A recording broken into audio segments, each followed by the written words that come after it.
Full and uncut versions available on Patreon. Check in the description below.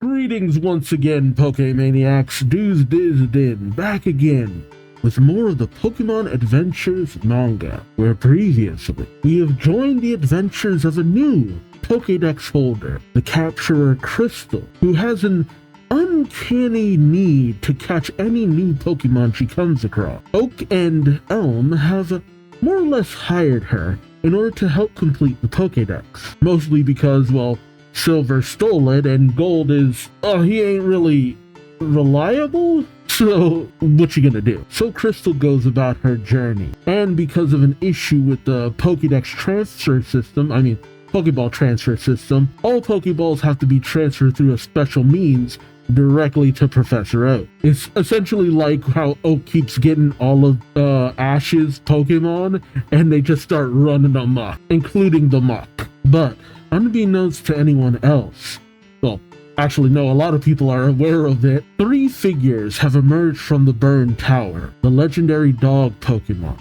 one of which, Suicune, has apparently been looking for a multitude of trainers, encountering the dragon trainer and gym leader Claire, engaging in a massive battle where Suicune manages to best her. As it flees, the elder of Claire's clan, which she is in with Lance of all people, tells her that it's possible that Suicune was searching for someone, Claire surmising that maybe it was a trainer to help with something.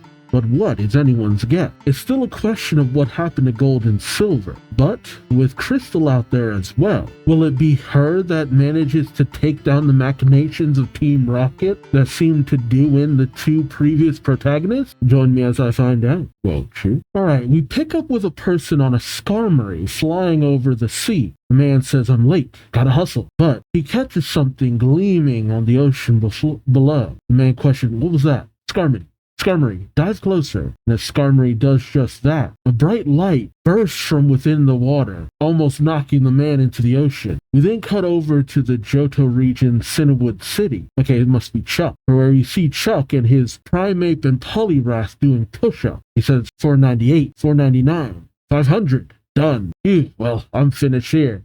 Come on, Poliwrath, go, Primeape, you can do this. Oh, so his Pokemon still had to keep going, damn. When you outmuscle the Pokemon, just keep your focus, because tonight, we're finally gonna see him again. Okay, so he's waiting for the dude on the Skarmory. In chapter 124, Scrappy Skarmory, Chuck enters his gym, and as he passes where his wife is cooking, alright, he's one of those gym leaders who I forget is married, because, I don't know, just, he always comes off as someone who's more about training rather than married life, but then again, there's also Goku, so Chuck's wife says, "Hi honey, dinner's almost ready." As Chuck passes, wiping his forehead, he says, "Food can wait. Prepare the battle arena." His wife asks, "What do you need the arena for?" I love the Tyrogues helping out his wife. Chuck says, "What else? For a Pokemon battle."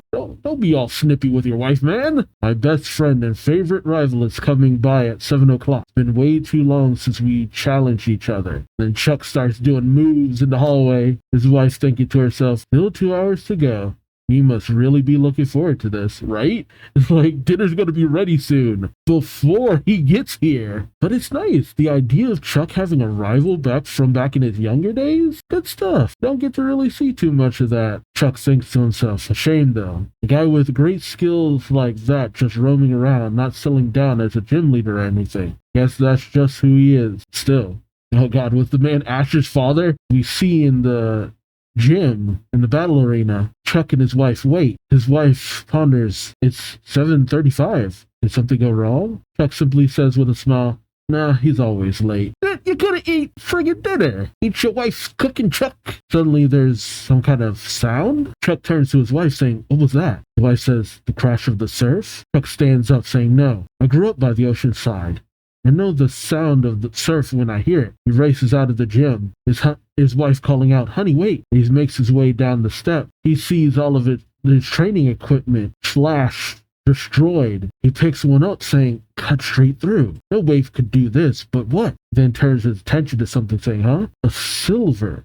It shimmers like some kind of crystal. Oh, Suicune? And as the surf crashes against the shore, something hits Chuck's back. He picks it up, saying, this is his bomber jacket. What happened to him? He looks towards the ocean, seeing something glint within the waves. He brings out his Poliwrath and Primate, calling out, our enemy must lie beneath the waves. Together now. Dynamic punch! And as the two Pokemon send out a mighty shockwave, as the waters part, as though Moses had entered into the world of Pokemon. Suicune stands revealed underneath those parted waves. Suicune hisses at Chuck. Chuck is shocked, saying, what kind of Pokemon is that? Who's that Pokemon? But a voice calls out, Skarmory, now! And the friend that Chuck was waiting for bursts forth from the waves behind Suicune. Much to Chuck's astonishment, the man says, nice diversion, Chuck. Looks like I owe you one. Who's this guy? What badge he has? Is this Faulkner's dad? He makes me think of an older Faulkner. He actually looks more like, I haven't watched it yet, but in the new season of Pokemon, the dude who leads that airship group, who has the Pikachu, kind of makes me think of that guy. Walker. Yeah, Chuck calls out Walker and races over to the man. Walker says, I'm late on account of bumping into this feller. Sorry. And Skarmory lands and the man grabs his bomber jacket. Chuck saying, I saw your jacket and I thought. Walker tells him, oh, Chuck of little faith. Chuck turns to Suicune questioning, what is that Pokemon? Must be really something to give a flying Pokemon expert like you so much trouble. Oh yeah, this is definitely Faulkner's dad. Though to be named Walker when you're all about flying Pokemon. Irony. As Walker slings on his jacket, he says, never seen it before, but I've got a hunch. I'm betting this is one of the three that just burrowed out from under Ecriteak's burning tower. The legendary Suicune. That's a hell of a guess, buddy! Suicune races towards them, Walker telling Chuck, so what do you say? Tag team capture? Chuck tells him, yeah. As Suicune continues to approach, Chuck calls out, get it, Poliwrath! Oh, what the heck? Oh, Chuck notices. Okay, I didn't know what happened in that panel, but Chuck notices something. Grabs his Poliwrath, rolls out of the way, and we see that Chuck has a cut on his cheek. He says, ow, is this Gust? Walker tells him, yep, a water type that can use flying type attacks. Chuck grabs the little crystal shard, saying plus. When it unleashes its attack, it quick freezes the moisture around its body into ice darts and shoots them along with it. Jesus, like that shiny silver I found. That's what sliced up my equipment. This means you have to prevent it from shooting them. Let's fight it up close so it can't use that attack. As Suicune once again lunges towards Chuck, Chuck calls out, Poliwrath, immobilize it with strength. Ooh, like a bullfighter taking on a bull, Poliwrath grabs Suicune by its horns and then just jostles it to the ground. Dang! And this makes me miss Red's Poliwrath. Chuck says, good. Now, Walker, blast this place. Walker says, with you and Poliwrath right there? You're nuts. Chuck tells him, you think we can't handle one of your little attacks? Do it! It's like Goku and Piccolo. Walker is shocked by the resolve, but tells Skarmory to use Swift. Skarmory does just that, and as the attack bears down on all three of them. Oh, okay. Poliwrath. One good turn deserves another. He grabs Chuck and leaps him out of the way, causing Suicune to get the brunt of the hit. Nice, good stuff. Chuck shouts, yeah! And as Walker lands with his Skarmory, he says, detect, huh? I was hoping you'd use that. Oh, okay. The ability to predict the attack. Good stuff. Chuck tells him, quick, use the Pokeball while it's tired. Walker says, right. And he tosses a Pokeball, but Suicune's tendrils slice right through the Pokeball before they can make contact. Chuck and Walker shouting, what? Yeah, they ain't easy to capture. I remember I was trying to save, I forget what game it was, but I had stocked up on high-level Pokeballs. And I had, just so I wouldn't have to use my Master Ball, just in case I came across Lugia or Ho or whatever. But I was determined to at least catch one of the legendary dogs. So I was just trucking these balls one after the other, trying not to just end the Pokemon, because I knew the area it was supposed to be in, and I saved right before I thought I'd encounter it.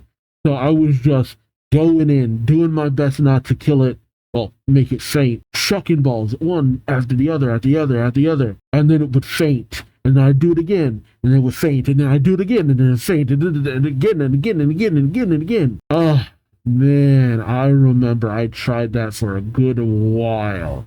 Like, it took damn near an hour to get to that point, but I finally did it. Like, the relief when I finally did it. And then later I reset my game to play again because I just like the fun of capturing the Pokemon. I still have my games, and I think I still have the save files on them, but I haven't touched them in a long time. I physically have red, blue, yellow, gold, silver, crystal, ruby, and sapphire. I never got emerald because I had stopped playing at that point, but I still watched the anime, watched through Diamond and Pearl and all that. But then once we hit black and white, I just completely fell off. Was interested when X and Y came about, jumped back on when Sun and Moon came out. Though I haven't played Scarlet and Violet. I want to, just haven't had the time. Sorry, long detours. Sorry about that. But Suicune gets back up readying itself. Walker saying, "It didn't work?" Chuck questions, "Did it use the tech too?" Suddenly, Suicune seems to be doing something,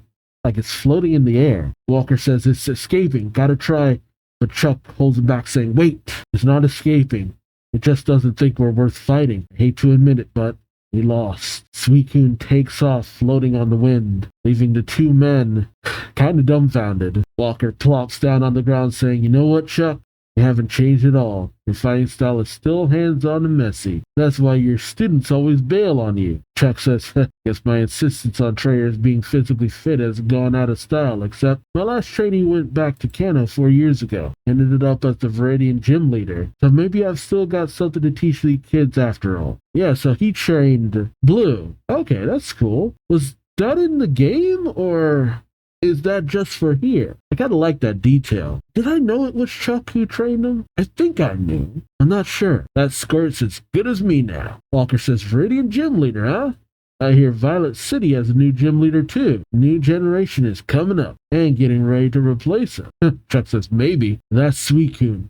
I didn't come here to challenge him." Walker says, "It challenged Claire of Blackthorn too. Same result." Okay, so news really does travel fast. Chuck says, "Blackthorn, now Kate Cinnawood?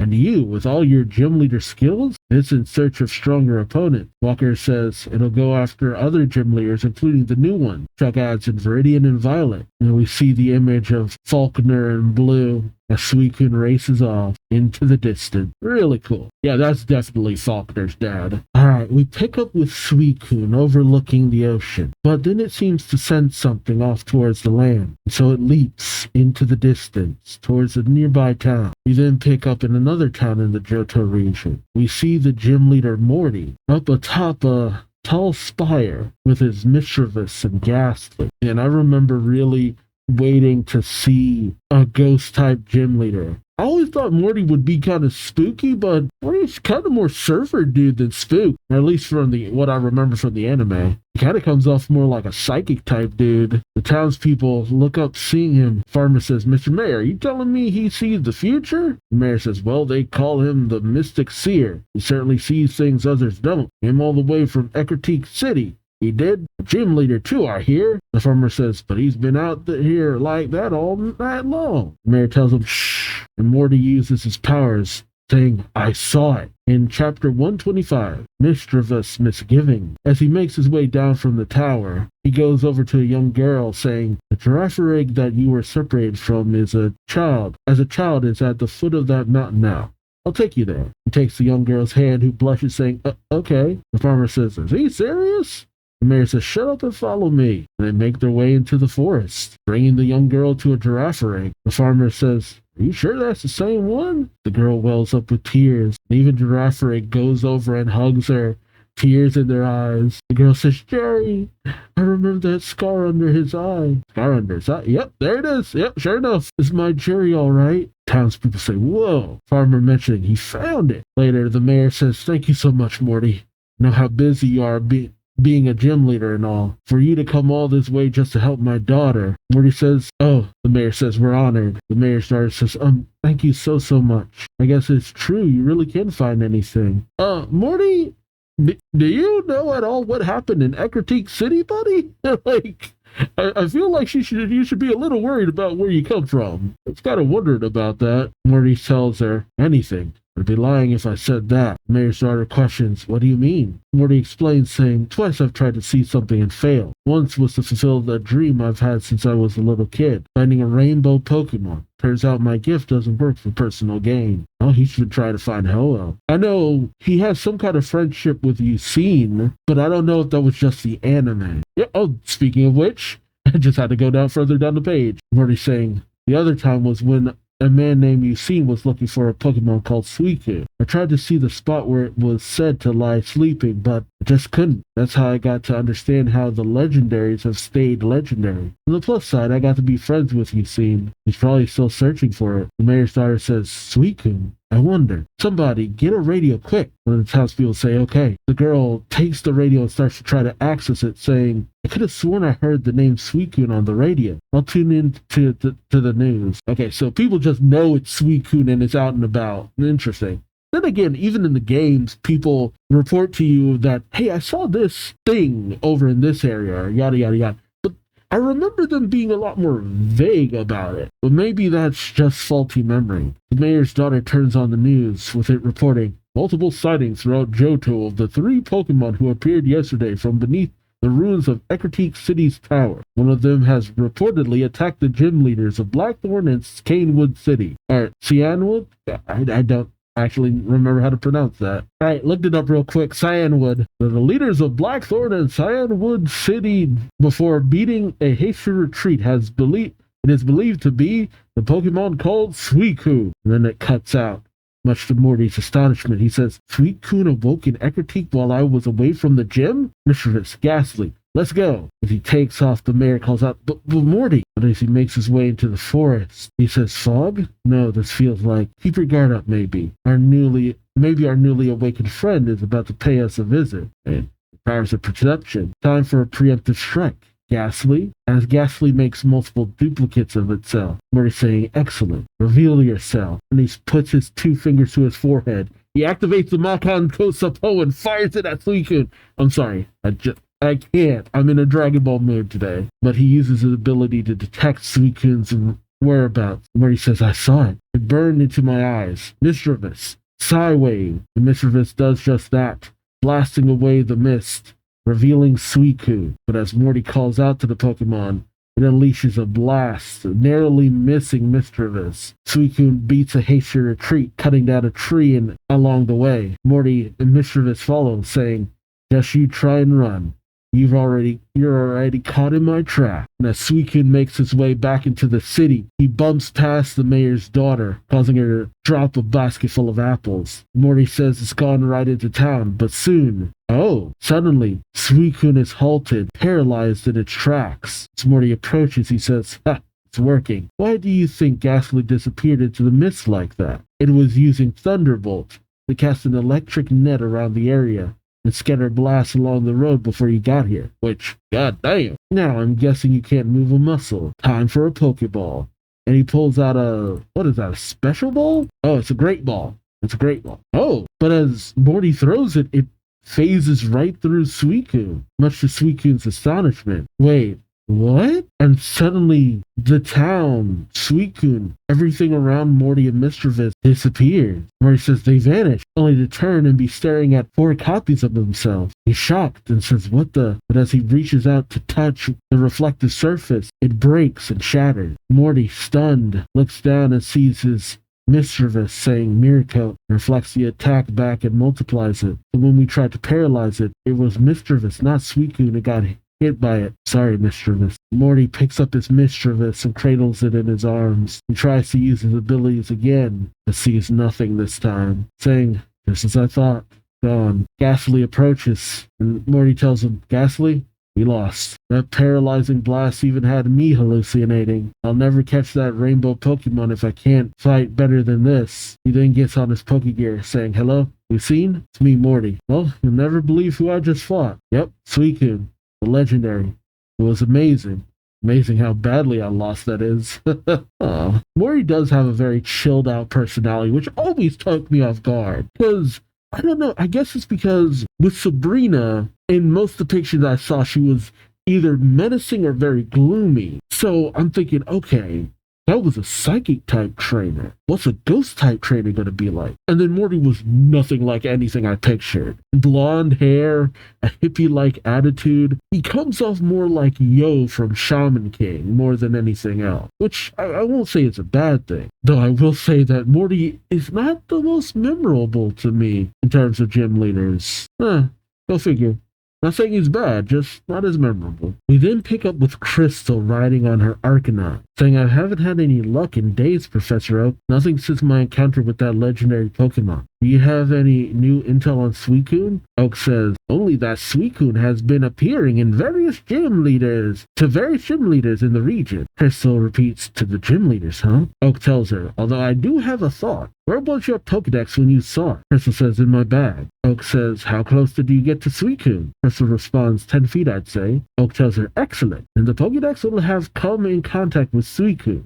Check it, will you? He tells Arcanine, Archie, stop. And Arcanine comes to a screeching halt. As she checks her Pokedex, Oak tells her, now on the menu, hit distribution. Crystal questions, what's that? Oak tells her, I've been waiting to try out this function. It's something I added to this new Pokedex. I call it the Pursuit System. It can track the location of any Pokemon you've met but didn't capture. Oh, I think I remember that. Is that how I caught one of them? Because I know the one I probably went after was Suicune. In chapter 126, Jumping Jumpla, Crystal says, there's something moving really fast across my screen. Could it be? Oak responds, yes, that must be Suicune. Crystal says, this is amazing. Oak tells her, good luck. And as Crystal hangs up, she says, I'm coming for you, Suicune. You're so pretty with that glittering crystal body of yours, and so powerful. That was so cool when you cleaned up the polluted sea and brought a quillfish back from the brink of death. Your power is so mystical. Can't wait to see you again. And with this gadget, I'm positive it'll be soon. Dang, Crystal heart is all aflutter. We cut to Route 29. See several Pokemon in the tall grass. As Crystal makes her way through with her Chikorita, she says, unfortunately, knowing where to go doesn't make it an easy trip. By the time we get to where the pursuit system says Suicune was, it's already somewhere else. Yeah, that feels familiar. She looks at her Pokedex and says, it's somewhere else. She slumps down saying, Oh, it was all of her Pokemon who were shifting through the tall grass. I didn't even make that out before. As her Pokemon reconvene with her, she tells them, it's starting to get dark. We better settle in for the night. Suddenly, something moves behind her in a blur. She gets up, turning around alongside her Pokemon, saying, what was that? A wild Pokemon? Turns to Natu, saying, Nati, check it out. Sense any hostility? Natu uses his ability and nods to her. Crystal saying, got it. Ooh, I'll start with you, Parasect. Use Sweet Scent. And Parasect does just that. As Crystal and her Pokemon cover their mouths, Crystal thinks, that ought to lure any wild Pokemon out of their hiding places. Come out wherever you are. Suddenly, Suicune leaps over Crystal's head and into the tall grass. Crystal says, was that Suicune? She checks her Pokedex saying, it was. It came back here. Commence capture. Jeez, the way it moves across the region, though, she thinks to herself. He got lured out by Sweet Scent, but now it's gone into hiding again. That's never happened before. What should I try next? She shakes her head saying, no. Now don't overthink this. This Pokemon is mysterious. You just gotta be bold. Tells Hitmonchan, Monly, Mach Punch. And Hitmonchan does just that. But Suicune dashes around behind Crystal. Crystal calls out, that's it. Beat those grasses down. More Mach Punch. Hitmonchan does just that. Crystal calls out, left. Now right. I love the way she's just cutting through the tall grass, like when you use cut in the tall grass. That was always a fun thing to do in game. Crystal looks around saying, it's running out of places to hide. Okay, now, everyone back. And she recalls most of her Pokemon, all except for Natu. As she says, Nati, lift me up. Oh, this poor little thing. And as per usual, Natu struggles to lift Crystal up into the air. Crystal goes up, brandishing her Pokeballs. Oh, empty Pokeballs. She calls out, now from above. And she chucks the Pokeballs up and says, sniper shot. And she kicks them all down with rapid force, which, dang, that girl and her legs. That'll keep it moving for now. Let's find it. And her Pokemon all look around, coming up with Bubkiss, all except for Arcanine. And she says, over there, Archie, it's all yours. But as Arcanine moves into the grass, Arcanine is suddenly hit by something, almost electrocuting it. Crystal says, shock attack. She lands, saying, Archie, are you okay? I thought Suicune was a water-type Pokemon, but as she makes her way to Arcanine, she's cut off by none other than Suicune and his Voltorb. Or is it Electrode? It's Electrode. Oh god, if he's anything like in the anime, ooh boy. Crystal says, Suicune says, what? Crystal points to him saying, a human? You're supposed to be Suicune. Suicune says, so are you. That was my catch. What did you do with it? To pause, Crystal shrinks back saying, I've got a bad feeling I might have. Suicune says, scared it away, yes. But as Crystal looks at her Pokedex, she says, and now it's far away from here. How'd I mess this up? I'm positive I saw Suicune right before we flew up. Suicune goes into the tall grass, saying, might this be the Suicune you saw?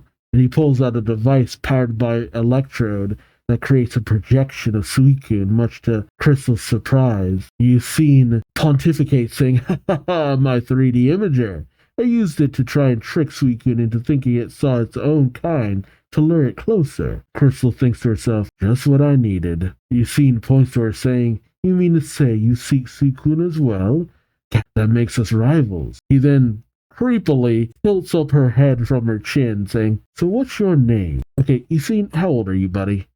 I'm sorry, but you're not really given an age, but you don't seem to be in the range of not being a creepy weirdo. I'm just saying. Crystal responds, Chris? Suicune says, Chris, what a fabulous name. But don't think I'll pull my punches just because you're a girl. He then picks up some smoke bombs and says, take that and that.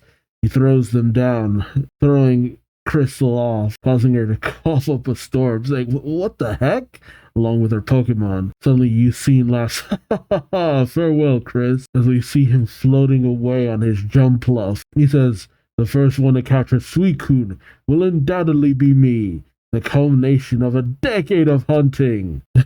With Crystal just being stunned and watching in stunned silence, and she just simply says, that was, interesting. He's a lot sillier than he was in the anime. Honestly, I barely remember you seeing that much from the the game, if I'm being honest. Alright, we pick up with a Ditto transforming into Suicune, an unknown figure last.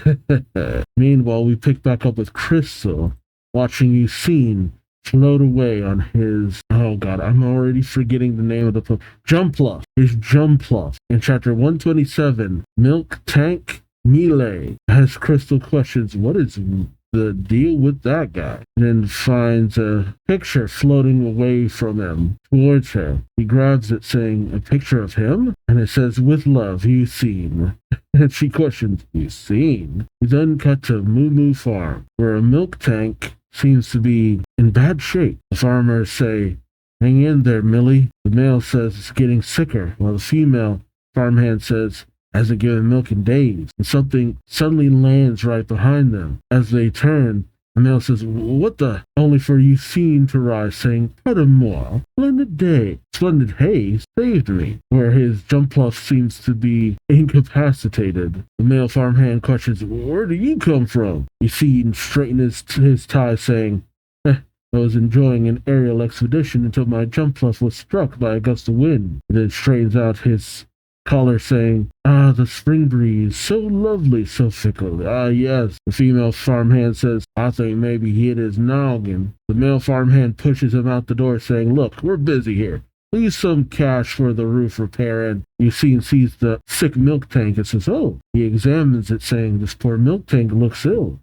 Something stuck in his throat, I see. Stand back, I'll fix this. The male farmhand says, what? How? The female farmhand says, oh, it's a miracle. A doctor falling out of the sky. Suicune reaches into the milk tank's throat, saying, I'm not a doctor, I'm just, well, call me a wizard if you like. There, got it. He pulls something out of the milk tank's throat, and it's a playing card. The male farmhand questions, a playing card? While the female questions, why would Millie have a playing card in its throat? Suicune says, 3 of clubs. 3 symbolizes traveler, and clubs means welcome. In other words, this milk tank will recover if you welcome me. The male farmhand says, wizard, eh? Con man is more like it. Suicune pulls out his pocket watch, saying, I suppose you won't believe me until you see for yourself. So, 3, 2, 1, heal! And with a wave of his hand, the milk tank starts to glow, much to the shock of the farmhands. And then the milk tank is all good. The female farmhand says, it's better, and its milk is back. The male turns in bewilderment, saying, welcome, traveler? Turning to Yucine in bewilderment. And so Yucine goes about his way with his Jumpluff with a whole bunch of moo moo milk. Drinking it down, he says, I do love moo moo milk. It's great for healing. What a lovely farm. He then brings out a pair of examining spectacles. The hell? Honestly, he acts a lot more like how I would think someone who looks like him would act, rather than what he usually acts in most appearances that I'm used to. Well, as Yucine scopes out the situation, he says, now, if only I could find that Suicune, my day would be complete. Why do I have the strangest feeling that someone's following? He turns only to see Crystal in his binoculars. He freaks out, dropping all of his moo moo milk. He's seen saying, you're Chris. Chris says, do you make it a habit to go around tricking people like that? Yucine says, tricking? You make me sound so rude. Chris says, you are rude. You played on their desperation. Yucine says, well, you're judgmental. Chris tells him, all you did was put your hand in the milk tank's mouth, claim there was something stuck in there, and simply drop in a berry with healing powers. Oh, dang. She saw all that in an instant, so it was a bit of sleight of hand. At the very least, he did help out. But Crystal admonishes him, saying, you could have just given them the berry. I hate people who pull stuff like that. Yucine shakes his head, saying, all right, I admit it. I performed a deception, but if I hadn't, I would have had to pay to fix the roof. Anyway, you're in no position to lecture me, he says with a sinister grin. Chris leans back, saying, what do you mean? Yucine, with a flare, says, if I permit you to accompany me, you'll have a much better shot at Suicune.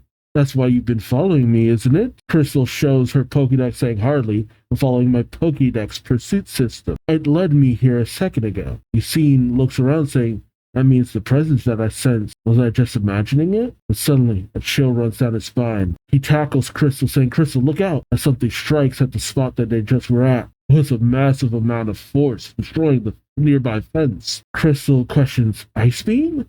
While Yucine uses his binocular, saying, alas, now I know I wasn't imagining it. And then spots something, saying, Chris, look there. Crystal says, I see it.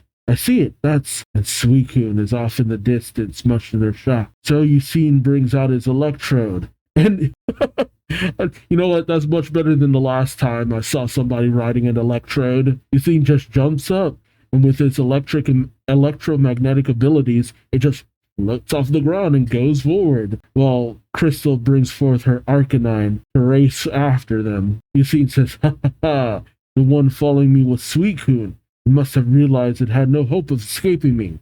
But Crystal calls out, I don't think so, because that's not Suicune. Oh, is it the Ditto we saw earlier in the chapter? Yucine says, what? But as they confront the Suicune, Yucine says, this is the first time I've seen it up close. What's not Suicune about it? He says, turning to Crystal. But as Crystal and her Arcanine stare down the Suicune, it seems nervous. And finally, Crystal shouts, show yourself. And then it reforms into a Ditto. Much to Yucine's shock, saying, what? Crystal says, just as I thought, a transformed Ditto. Yucine turns to her, saying, how did you know? Crystal tells him, based on Suicune's location and direction of the attack, it just didn't add up. Oh, okay. The Suicune was here, supposed to be, but the ice beam came from a different angle. Interesting. Yucine turns to her, saying, you just could tell just from that? Crystal tells him, not just. Also, it didn't move after its first attack, and I didn't sense that aura of majesty I felt when I met it before. See, that is a little bit more believable. Like, no, something was off here. It's not making a move. It doesn't feel right. That I could believe. Because it was weird that it just allowed them to approach so easily. Crystal says that ice beam must have been fired from a different Pokemon. But who would perform such a deception and why? Yucine takes a moment, saying, Chris, that trick I played on the farm couple, why do you think it worked? The moment someone is told that something is being removed, they discard that notion that something is being added. The trickster plays on his audience's expectation. Chris turns to him, saying, what does that have to do with? He then realizes, saying, oh, Yucine tells her precisely. Someone staged this phony Suicune attack to keep us here. which means Chris finishes saying they're trying to catch Suicune themselves right now. But suddenly, something bubbles up from beneath the rock that they're standing on, surrounding them. Meanwhile, in another location, the figure from before says, "So you found the real Suicune," into a microphone. "Is anyone standing in the way? Keep them occupied." "Good. Keeping them occupied, good. If they catch up, you know what to do. Eliminate them without mercy." And we see the guise of the masked man on a rack and hook behind him. The plot thickens. We then cut to Route 38, where I'm guessing the real Suicune is, and is being confronted by the Team Rocket Elite Trio, which Team Rocket Trios, they're confronting the Suicune with an Elekid and what is that? Spinnerat, a Octillery, and a Giraffering. Yeah, they call out, "We found the real Suicune." The boss was right. All we had to do was trick that Suicune guy. He led us right to it. That Ditto trick worked just like you said it would. I hope Ditto's laying some hurt down on him too. Not gonna lie, words I didn't say. Now, be a good Suicune and let us capture you. In chapter 128, indubitably Ditto, as Ditto seems to be it's kind of pulling a Majin Buu, as it were, coming up behind Crystal and Suicune, as well as their Pokemon, wrapping them up. Crystal shouting, "It's that Ditto again," while Suicune says, "Or a part of it burrowed part of itself underground while we were talking." Yep, pulling a Majin Buu. Never seen a deceptively large Ditto like that. Crystal tries to reach for her Pokeball, saying, "I gotta get my Pokeballs." But Ditto wraps that up too. Suicune shouts, "Electrode, give it some raw blast," while Crystal shouts, "No, we're connected to Ditto. The electricity would hit us too." Suicune questions, "You got a better plan?" But as Crystal tries to speak, saying there's got to be some way to, but Ditto covers her mouth, as well as her nose, meaning she can't breathe. Suicune shouts out for Crystal, but Ditto creepily starts to examine Crystal and her, covered form. Suicune thinking to himself, "We're checking to see if Crystal is subdued, and I'm next." But Ditto seems to realize something. "Oh, what?" Suddenly, Ditto is smacked in the face and laid out cold. Suicune questioning these events, but as the parts of Ditto retract into itself, it's revealed that it was Hitmonchan, who Crystal had managed to release. Suicune questions, "How did you?" While Crystal, trying to regain her breath, says, "It worked. I figured I had nothing to lose, so I opened a Pokeball inside Ditto, and I thought it might mistake the humanoid form of Hitmonlee for me, and it did." Suicune is aghast at this, thinking, "What a resourceful combatant, a rival worthy of me." I'm not used to him being so full of himself. Crystal goes on to say, "Since its trainer isn't here, I figured it would be pretty easy to fool. My plan wouldn't have gone as smoothly if another person was involved. Speaking of which, we better find the trainer who sicked it on us." Suicune says, "Yes. That trainer might have the drop on Suicune even as we speak. I won't stand for Suicune being captured by a cowardly sneak." Crystal examines her Pokédex, saying, "You'll get your chance to tell him that personally. I've got Suicune on my pursuit system map, and it's only 2 miles away. It's on the move, though we better be quick." Route 38, west side of the mountain. As she noticed that Suicune is already on his Electrode, he sings, "Suicune, you're mine at last." Although Crystal grabs him by the cape, saying, "Wait," choking him. He questions, "What?" But Crystal shouts, "We'll never catch them at the pace we're going. Let's hold them in place this time." Suicune questions, "Hold them in place? But how?" Crystal says, "Like so," and brings out her Parasect. She tells Suicune, "I can direct Parasect to adjust the distance it flings its spore. A radius half a mile. Oh God. Suicune says, "Oh." As Parasect starts to inflate, Crystal tells him, "Radius 1.25 mile." Suicune says, "Aha!" And Parasect starts to inflate more. Crystal says, "Radius 2 miles."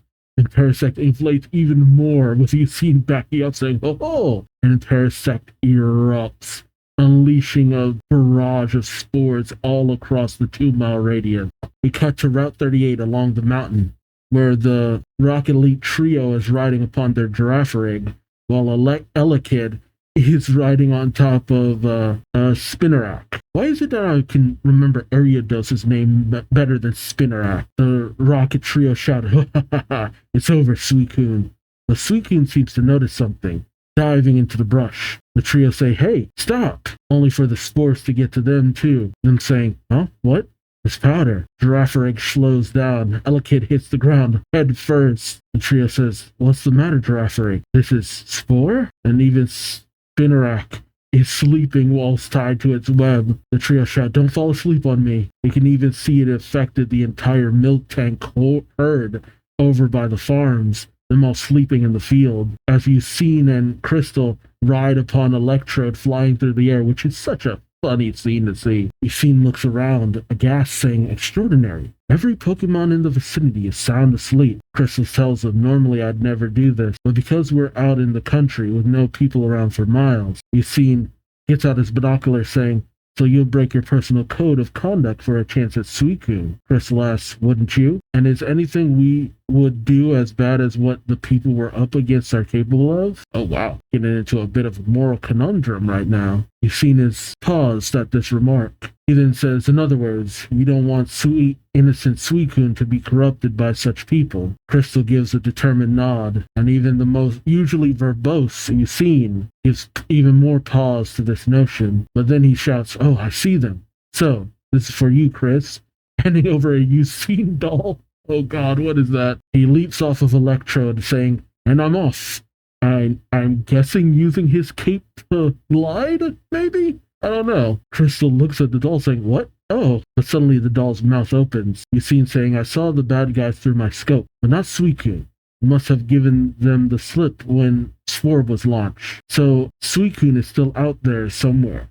What do you say to splitting up? One of us to fight the villains and the other to follow Suicune. As he floats away on his Jumpluff, Crystal questions, meaning you'll be the one to fight the villains. It's a two-way communicator. Are you okay with that? When the range of the spore is wide and the effects are diluted, they'll be waking up soon. Suicune tells her, I hope so. I'll take care of them and catch up with you. Okay. At first I thought he was doing the opposite, but he's actually letting her have a go at Suicune. I guess because of that little speech, he was a little inspired. Suicune tells her, just don't let Suicune get away. Crystal checks her Pokédex saying, Suicune is headed down Route 38 now, and at the end of that road is Ecruteak City, where the three legendaries awoke. It's going home. As Suicune lands before the Rocket Trio, he says, I see. There's the artillery who shot that ice beam. I didn't even think about that. The trio wake up saying, Suicune, how do you get away from Ditto? Suicune brushes his hair saying, how? Easily. Well, fairly easily. I take it you're pursuing Suicune as well. That would make us rivals. Actually, no. Rivals implies some sort of equality. He mocks them as the Rocket Trio get angry, saying, hey, you. But Suicune stops him, saying, no need to rush. I'll wait until the drowsiness fades. Then I'll take you down all at the same time. In chapter 129, Great Girafarig. One of the trio mounts his Girafarig, saying, don't give me that attitude. I'll crush you single-handedly. They all give poses, because it's still what Team Rocket does. As they shout, you're facing the former Team Rocket trio. I'm Harry. Al. Ken. Yeah, I do not see the need to remember your names. Harry glances back at the other two. I see now I want to remember their names. Al tells Spinnerack to spin a net all around the battle area. I'm saying perfect. Ken tells his Elekid to electrify the web. Okay, whoa, that's inventive. Suicune looks around a little bit taken aback. Harry saying, this string cage pulses with Elekid's electricity. How about a one-on-one match inside? Suicune says, I knew you couldn't take me on without help. Harry tells him, shut up. Team Rocket rises again. Suicune tells him, yeah. Harry continues on saying, you're gonna regret mouthing off to the new Executive 3. Oh, Team Rocket is falling on hard times and they're the top dogs. Harry tells his Girafarig to use Psywave, hitting Suicune hard, causing him to back up into the net, electrocuting him. Ooh. Suicune hits the ground hard. Harry laughing, pretty strong current, isn't it? Since Ken's given the commands, I don't have anything to worry, huh? Suicune gets right back on, not much to Harry's bewilderment. I'm saying my favorite cape. It smells all burnt now. Harry questions, trying to impress me. Suicune spins a Pokeball on his finger, saying, No, just surprised you thought that could stop me. Harry says, what? All Suicune just juggles a Pokeball down his arms, saying, now let me show you a little Pokemon magic. Although, I don't think you're going to enjoy the show. As he releases his Pokemon, all three of the Rocket Trio are aghast, saying, what the? Oh, and we got back to Ecruteak City. Crystal still riding on Suicune's electrode. As she holds the Suicune communicator doll, she thinks of him, but she thinks then, no, I can't get distracted. Suicune made his choice. Now I got to do my part. They say Suicune woke up someplace called the Burned Tower, which means that tower is my destination. Oh, he just brought out his jump plus. Harry laughs. What the heck is that? How are you gonna fight with that silly thing? Suicune wags his finger. Shh, quiet, bringing out his pocket watch, saying, now observe Suicune's Pokemon magic. 3, 2, 1, go! And Jumpluff unleashes a horde of dandelion spores all over Harry and his Girafarig. Harry saying, oh, what the? Al questions, all this fuzz in the air. I can't see the guy. Ken saying, it's just smokescreen. You can't get out of the cage. Harry, you okay? Harry says, yeah. But Suicune is gone when they finally clear away all the fuzz. Harry looks around saying, fool, you can't hide from me. Girafarig. And because of Girafarig's ability to look in two different directions, Harry says, the extra nose on its tail will sniff you out no matter where you are. The head on the tail manages to find what seems to be Suicune hunched over in the bushes. Ken saying, look at you cowering in fear. This will only take a minute. You guys go on after Suicune. Al and Ken take off saying, right. While Harry has Girafarig go for Suicune saying, now Girafarig, end this with a bite from your tail. But as the tail bites into Suicune, Harry says it's over. Suicune says, is it now? With both Harry and Girafarig seeing the head of Suicune just fall off, only to realize it's a dummy. Harry says, just his clothes? While Suicune calls from somewhere saying, what did you think Girafarig chomped down on? As Harry removes the cloak, we see that it was Suicune's pocket watch attached to the net, with it in Girafarig's mouth. Harry shouts, a metal watch chain? No! As he and Girafarig, very comedically timed, are electrocuted. We then see Elekid and Spinarak just kind of take off like, Also, Suicune is ripped. Jeez.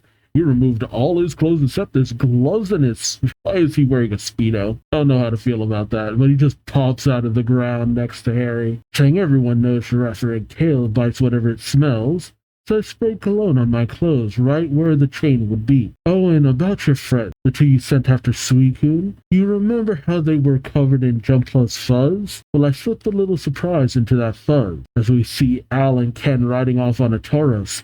Suddenly, from all the fuzz, leech seed starts to sprout, as Suicune says specifically a leech seed. And so, Al and Ken are completely tied up by the leech seed. And as Suicune gets his clothes back on, he says, didn't I promise to take care of all three of you? Now to meet up with Chris. Oh, doing it in style. And nobody was around to watch. Meanwhile, Crystal arrives, saying, we're here at the Burned Tower. To be continued. This was actually a really good series of chapters and gave me a lot more respect for Suicune, because the thing is, Suicune is a character who, as far as the anime, didn't really get a lot of time to shine. And even in terms of the game itself, I really don't have that great of a memory of Suicune. Maybe if I had played Heart Gold and Soul Silver, I would. But I vaguely remember him, but I just thought he was some random magician dude. And in the anime, he was a jerk when meeting Ash. And in Legend of Thunder, he was okay, but I mostly remember Jimmy and his crew. That's about it. The counterpart to Gold.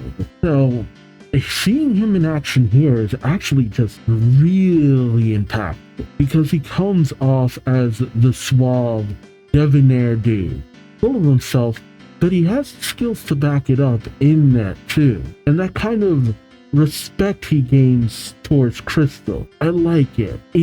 It leaves a lot more of an impact for me. Now, maybe if I go back and rewatch some of that stuff, maybe he'll feel a little bit more impactful. But he's just a character who, when he appears, it's just somehow really hard to recognize him sometimes. I know he even appeared in the Generation special, and even then, I just don't. He just always seems to just lose himself in my mind. And let's face it, for a character who appears in collectively all of what, 3 animated appearances, 1 episode of the Pokemon anime original series, in the special Legend of Thunder, and then in Pokemon Generations, like, of course he's not that memorable to me. And even in terms of the games, I don't remember him that much. I always remember Silver, but nah, not this dude. But here feels like someone I remember. Crystal didn't get that much time to shine, as it was mostly just her reacting to a lot of situations. It was cool to see Chuck and even Morty, but we spent so little time with them. But it was also nice to get a good moment with their characters. I just wish Crystal, Gold, or Silver was around to kind of play off of them. I would have loved to have seen some of that, but maybe further down in the series. They really are playing up Suicune to be such an enigma, though. It really does make me wonder, are they going to do the same with Entei and Raikou? Or Raikou? I don't know how to pronounce it. And finally, I get to see Crystal's Pokemon's levels, which makes sense. This is the first time we're really seeing her. She hasn't collected any badges, which makes sense. She isn't really about that. Caught 142 Pokemon. Yeah, Chikorita, who's only level 9, which I guess that makes sense. Chikorita would have been like her lowest level, and Smoochum probably too. But all of her other Pokemon are, okay, 40 to, and then the 50, so okay, that explains a lot. I'm surprised, what level does Natu evolve at? Because it's already at 42. Yeah, it should have evolved into a Zatu by now. A level 42 and hasn't evolved? I wonder why. And then there's Cubone. Yeah, it should have evolved at level 28. Well, she has a Parasect who evolved from Paris. Hitmonchan would have evolved from Hitmonlee. I mean, not Hitmonlee, sorry. Pyrogue. And then Arcanine. Oh, evolves when Growlithe is evolved to exposed to a Firestone. Oh, I thought they just naturally evolved. Okay. Yeah, so it's kind of odd that 2 of her Pokemon haven't evolved. I figured they were just lower level one. Interesting. I'm interested to know the story behind that one. But Crystal's a character I've really taken to. Because of her determination, and maybe some of the mystery around her, too, because we really don't know much about her. We came into this half of the series getting the gist of Gold and his character, and already knowing a little bit about Silver because of his communication with Green. But Crystal is such an enigma. Why does she kick her Pokeball? I think I remember why, but I'm not sure. What is her obsession with capture, though? Is it just something she likes to do, or is it more than that? And there's still the question of where is Gold and Silver? Well, we'll see as we go along, but let me know your thoughts on these chapters in the comment section below. Like, comment, subscribe if you enjoyed the ride. Thank you so much for watching. Remember to check out my Patreon if you're willing to donate as little as $1 for general support. And until next time, I've been Duuz-Diz-Din. Thanks so much again for watching. And until next time, I hope to see you later. Till then, take care. Bye-bye.